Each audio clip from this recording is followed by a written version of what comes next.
A little bit about me, for those of you who don't know. I'm an American living here in Japan, and I've been living here for the past 3 years now. I'm married to a Japanese citizen, and that's my wife up ahead. I love her a lot, love her dearly. And I created this channel so I can showcase to the world the good and the bad of life in Japan from the perspective of an American. Now, in this channel, I don't want to give any false promises that life in Japan is always going to be good. That's impossible. No country is perfect. But I do want to showcase you the local side, the real side, authentic. I don't want to make the videos flashy, and to tell the truth, I don't even want to add a lot of edits in the video. I want it to be raw and authentic. Alrighty, so let's get started. So life in the Japanese countryside. It's not what you think it is. It's not what the YouTube videos tell you how great and how beautiful it is every day.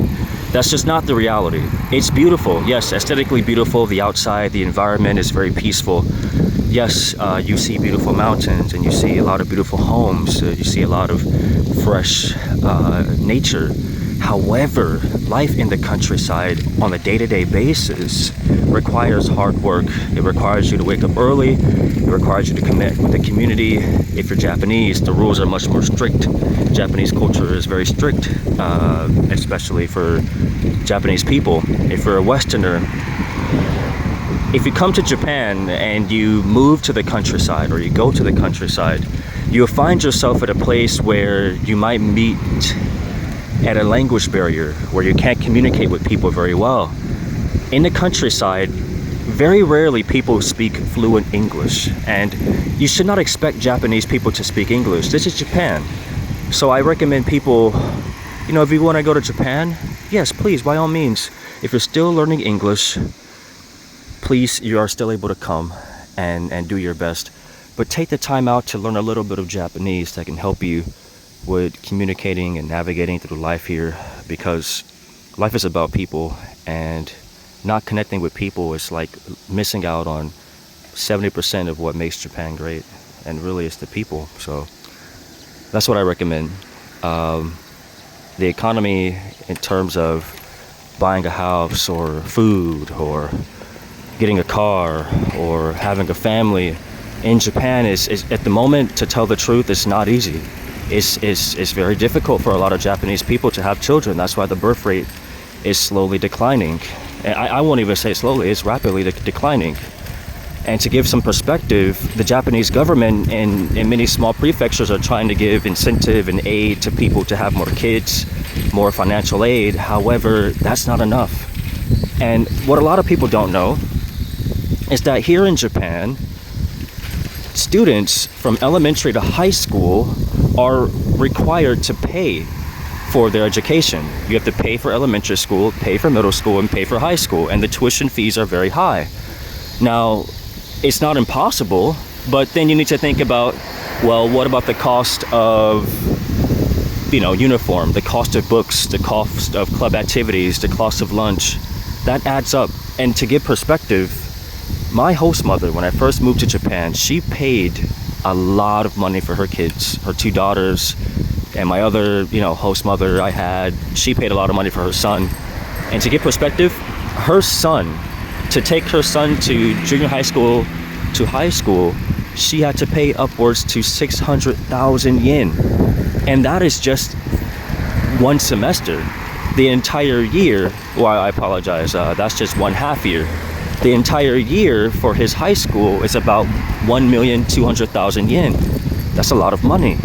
And that doesn't include, everything else in that package. So, keep things in perspective, that life in Japan is very beautiful and very peaceful, but at the same time, you need to really think about just the day-to-day reality that it's not always easy. Now, if you're not looking to have a family, if you're not looking to have children, and you want to live in Japan, it's going to be very great. If you're a single person, you're making your money, it's absolutely wonderful, because you can save your money, you can do things. Now, if you're making a decent medium wage, you can get by.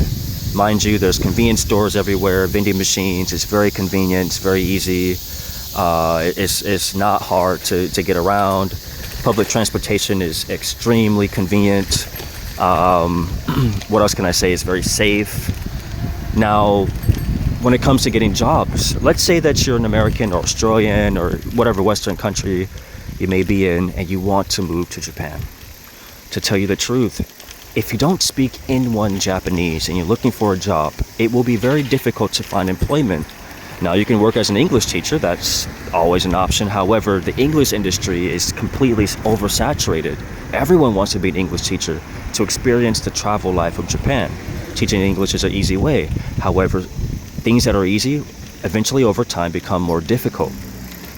Now, to give you more perspective on the job market here in Japan, if you don't speak N1 Japanese and you work as an English teacher, and let's say you work as a kid's English teacher, or let's say a small daycare or juku, now your salary per month would be upwards of 150,000 yen to at most maybe 200,000 at best. And I'm just giving you the reality. Now, rent here in Japan, if you're living in a share house, it can cost you up to 80,000 yen a month, but you can find something cheaper for about 50,000 yen a month. However, your rooms might be a little bit smaller. Now, that might seem easy, right? You have enough money for your rent, you could buy some small foods, but here's the kicker. And I'm going to be 100% honest. I'm not lying to anyone here. This is not the YouTube video to tell a false story, because I really care. I really want you to be able to come to Japan, live your life, and I don't want you to make the mistakes by watching those YouTube videos that would tell you everything is going to be great. That's not the reality. The biggest expense here in Japan, and even for me, is taxes, city residence tax.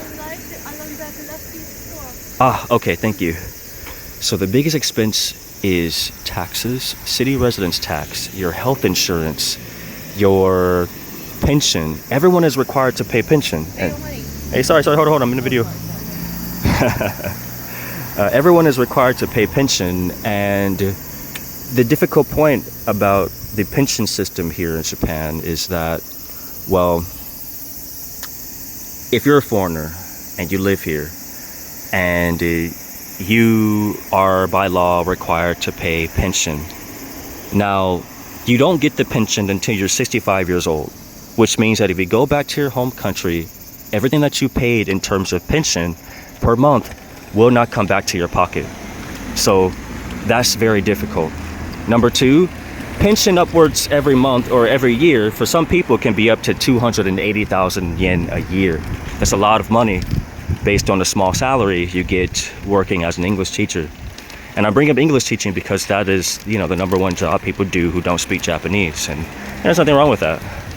Now, the dangerous part about this is that, well, if you get injured and you miss your payment on your health insurance, and you miss your payment on your pension, and you don't communicate with the departments effectively, and you haven't been making payments in, let's say, over 6 months, then they will start to garnish your wage from your bank account. And that's the negative point.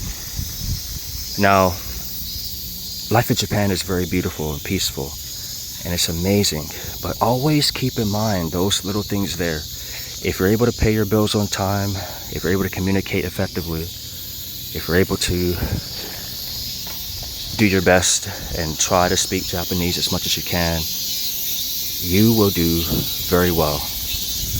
You will do so great. You will have so much fun. And, I can't guarantee every day is a good day, but it will be good. Now, it'll be up to you what you choose to do in your life. Because life in Japan is that, life in Japan, right? So life is yours, and you are in this country. Japan doesn't bring you anything. You bring life into Japan. Alrighty. So aside from that topic, we're taking our way back to... Okay. Yeah, I'm really happy because the rain has kind of stopped a little bit. It's not so cold. Yeah, it's not so bad now. So we could go to that next place. Thank you. You know, I want to say thank you for showing us around this area. And I'm going to get close to you. Come on, come on. I'll go on your side. Your side's more safer. All right. Yeah, one thing in Japan, guys, please be careful is, you know, cars here are relentless. As you can see in this road, there's no sidewalks. Ah, interesting. Okay. So a lot of roads in the residential neighborhoods don't have sidewalks, and that there in of itself is incredibly dangerous. Which means that if you're not being careful, walking on the edge, watching over your shoulder, you can get hit by a car. And many people have gotten hit by cars here. It is very sad. But it's much more safer than the United States. 100 times safer. Drivers here are much more safer. If you... Oh, really? Ah, interesting.